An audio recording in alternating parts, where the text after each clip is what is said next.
महायुद्ध काल रे इंद्रजित आउ लक्ष्मणक मध्यरे चलीथिला पुणी घमा घोट लड़ी केही कहारी को जमा छाड़िले नाही।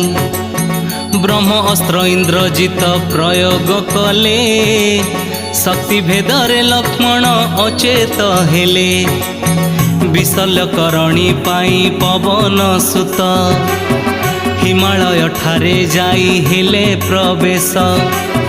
विशल्यकरणी चिन्हि पारिले नाही गंधमार्दन को आनिले से उठाई।